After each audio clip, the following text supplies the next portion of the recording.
A new Tampa Bay Business Journal hits newsstands today, and as always, editor Alexis Muellner is here to tell us about some of the week's big stories. Good morning and happy Friday. Good morning to you. It's always nice to see you. It's nice to see you too on this cold Friday morning. Oh my goodness. All right, let's talk about Al Lang Stadium in St. Pete getting a $2 million facelift thanks to businessman Bill Edwards. Yeah, well, Bill Edwards is spending more than $2 million. In fact, he's over budget, and he took me on a tour of Al Lang. You can see a slideshow of that.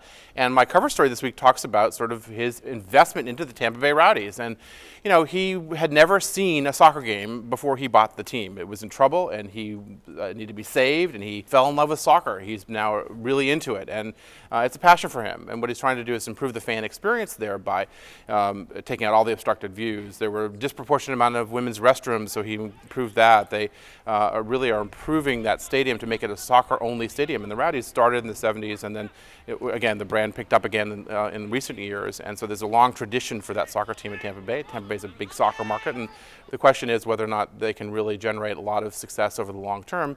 I think he's put the pieces in place, but it remains to be seen whether or not it'll be a big financial investment. But I think it's more of something he's really passionate about, and that surprised me in many ways. This renovation's got to create a lot of excitement, though. No, it's truly amazing, actually. I was really surprised. There's merchandising, and it would be a great, beautiful setting down there by the boats. And yeah, it is. I think when the season starts in April for the Rowdies, I think they're going to see some support. It's probably a great experience. Fantastic. Indeed. Also, one of the most desirable pieces of vacant waterfront property now looks like it might be primed for development. Yeah, when I got here 11 years ago, a real estate broker shared with me a map and said Georgetown Apartments, which was a low-income apartment down there on Southwest Shore. A group of developers bought it a few years ago for $30 million and have been sitting on it. But we reported that there's some initial plans for some improvements, and that's usually a sign for some movement. I mean, it's a prime part of a piece of land, and so that might finally be developing, and that's going to be really interesting to watch. Yeah, exciting to watch. Hey, let's talk about a vintage retailer setting up shop now in Seminole Heights. This is exciting. Vintage Post Marketplace. It's a